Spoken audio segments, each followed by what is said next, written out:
Hello everybody, the Great Dino Ranger here again, back with another review.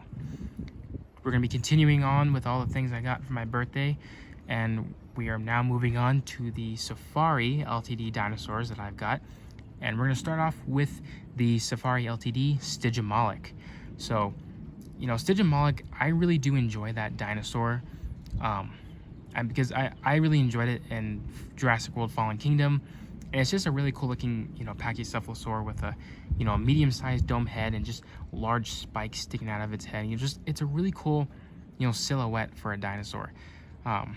It's just, I really want to have it be a favorite of mine, but it's kind of hard considering that, you know, it's all of those possibilities of, you know, Stygimoloch being just a juvenile of Pachycephalosaurus, or just a younger version or sub-adult or something like that. So with that going around, you know, it's kind of hard to tell whether Stygimoloch was even a real valid genus or not. So, you know, it is what it is, but I do enjoy Stygimoloch in other forms of media that it's appeared in. You know, I loved it in Jurassic World Fallen Kingdom, and obviously I loved it in the Dino Dan series, Dino Dan, Trek's Adventures, Dino Dana, all that stuff. You know, I did enjoy watching all of those.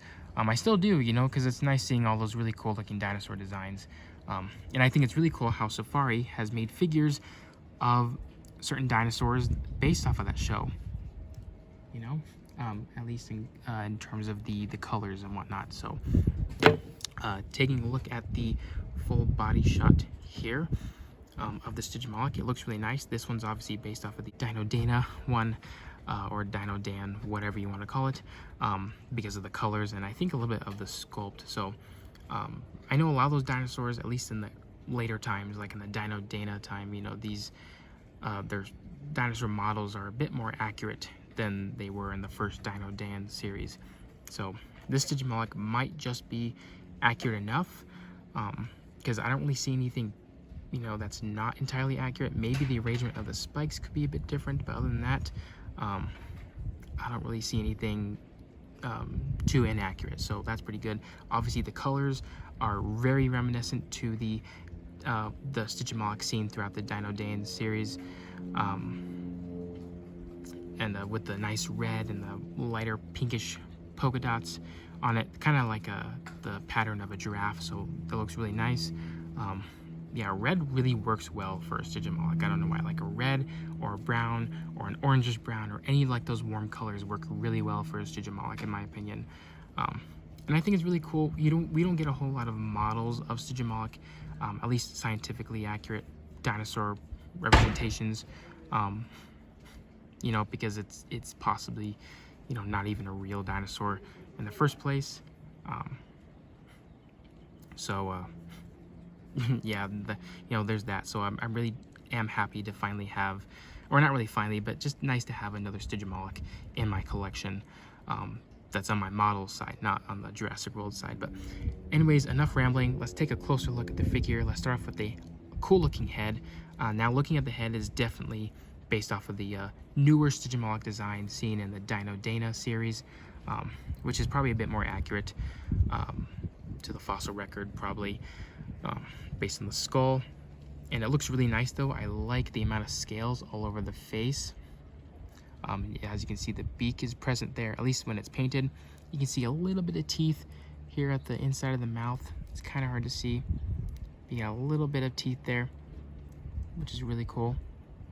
It's kind of hard to get it on camera, but you know, it's somewhat easier to see. And then obviously the spikes are nicely portrayed on here around the face, and you got the larger spikes in the back of the head, a famous characteristic of Stygimoloch. And you got the smaller dome right here, which has a lot of nice detail as well, with the scale detail on it and the larger bumps that are kind of sticking out of it. Adds to the texture of it. So really nice looking head here. I really do like it. And the rest of the body, I noticed this on a lot of the Dino Dana representations of these Safari figures, is that there isn't a whole lot of, you know, skin folds or skin wrinkles all over the body. It's a lot more smooth, but it's not like a bad smooth.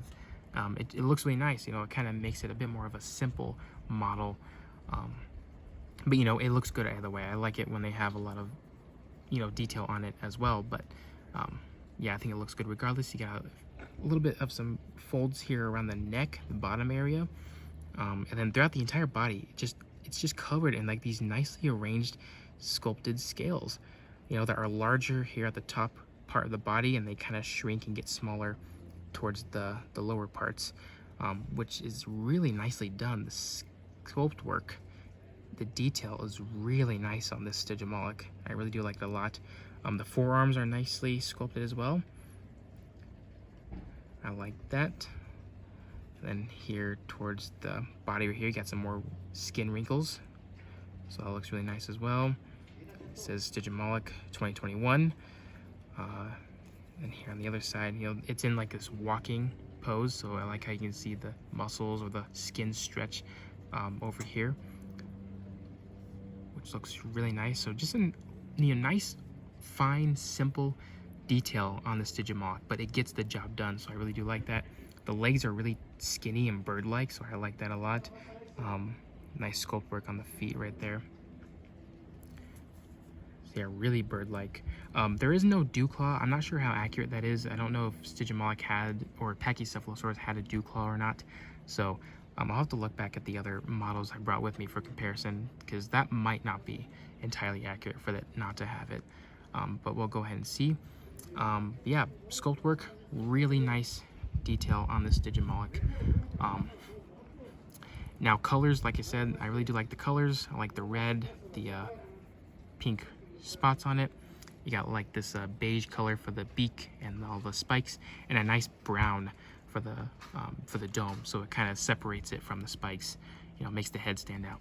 The eyes are, I think it's the same type of beige color for the inside with like a black pupil. It's either a beige or maybe it's a lighter yellow. Can't really tell from out here outside. On the inside of the mouth is like a dark purple. It's kind of hard to see on the rest of the inside, but it's like a dark purple. The teeth I don't think are painted, but they're super tiny, but you can make it out just fine, so it's okay if they're not. You get a little bit of like some brown highlights here at the tip of the hands, and obviously a little bit here on the foot as well. And all the claws, the toe claws at least, are like a dark gray color. So, you know, a really simple color scheme. And you got like a lighter, you know, warm beige color for the entire underside of the animal, where it's like a red on the top. So a really nice contrast, you know, nice amount of colors present on this dinosaur. I really want to take pictures of this guy in a more arid environment. That red is just going to stand out really nicely. But yeah, really nice Stygimoloch. I'm really happy to have this in my collection. We'll go ahead and compare it with another Stygimoloch I have in my model collection, and that is the Papo Stygimoloch, which I know Papo did a lot of their figures. You know, a lot of them were based off of the Jurassic Park dinosaurs. And I haven't seen too much of that recently, so when I heard they were coming out with the Stygimoloch, I actually thought this was going to be, you know, Papo's interpretation of the Jurassic World Fallen Kingdom Stygimoloch, but it's not. They gave us this version instead, which looks really cool though. Not entirely accurate at all to the real animal, but I really love the exaggeration on the spikes right here. You know, that's what makes Stygimoloch so cool. It's just the large spiky head on it. And yeah, this one, you know, is really nice, and it's a nice tiny figure, but it's a lot of detail packed into this little one.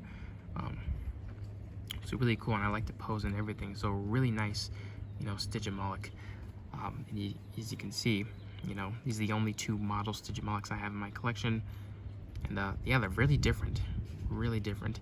I think in terms of accuracy, this one definitely wins, but this one just, you know, wins for just being cool. You know, nice creative decision, or whoever sculpted this, you know, took, you know, a lot of creative liberty on trying to create something really cool, but also trying to stick to the main gist of this dinosaur. So really cool. It's obviously a lot smaller than the Safari one, but yeah, they look pretty cool. Alrighty, and here we have the Safari Ltd Stygimoloch compared with the other Safari Ltd Pachycephalosaurs that they have made throughout the years. We've got the Dracorex and the Pachycephalosaurus, probably the most famous of them all. And this is a pretty good example of showing all these different at least the main 3 species together. And like I said about the Stygimoloch possibly being just a younger version of a Pachy. So as you can see, we got the Dracorex, which, you know, some people were thinking is just a baby version of the Pachycephalosaurus, where it has no dome, but it has a really spiky head, which is very dragon-like in appearance, hence Dracorex or Dragon King. Then it eventually gets older, where it starts to develop a dome and still has that spiky head with the larger spikes on the back. And then eventually, once it grows up to an adult, it has a fully big, pronounced dome, and then all the spikes start to shrink. So that's, you know, what paleontologists have said, you know, in terms of this dinosaur. It's just basically, we've just discovered, you know, this same dinosaur in different stages, but, you know, we'll never know. But I've seen pictures of skulls of all 3 of these guys, and it kind of looks like they actually might be the same thing, but, you know, who knows? We got various different types of animals out here that look really similar, but they're actually 2 different species. So yeah, I really do like seeing all these together. Really cool indeed. My Pachycephalosaurus does not stand that well anymore. As you can see, comparing the Dracorex and the Stygimoloch, they are very similar in terms of their head shape and all the spikes that are contained on it. So really interesting. One thing that this Stygimoloch didn't really get is like the super like fat, robust body build on this that these Pachycephalosaurs have been known to have. At least I've seen on many types of interpretations, you know, where like this body is more wide. This one's a lot more thin, but, you know, who knows what these dinosaurs really fully look like. And then here we got the classic Pachycephalosaurus, which is just another gorgeous figure from Safari. So yeah, really nicely done, Safari, on your figures. So yeah, these look really great. All right, everyone, so that's about to wrap it up for this review. I hope you guys enjoyed it. I'm loving this Stygimoloch, and I highly recommend it for any person out there who collects Safari figures or is just a big dinosaur collector wanting to collect any sort of dinosaur figure, or who's just trying to collect all the Safari figures in general. You know, I highly recommend this one. It's a really great sculpted figure, and it's a nice species choice in my opinion. A dinosaur that still has yet to be determined whether it's a real one or not. But you know, it's a really nicely sculpted one, nicely painted one, just an overall nice figure. So yeah, easily 10 out of 10. Yeah, so I hope you guys enjoyed this review. Like, comment, subscribe, and I'll see you guys again for the next review.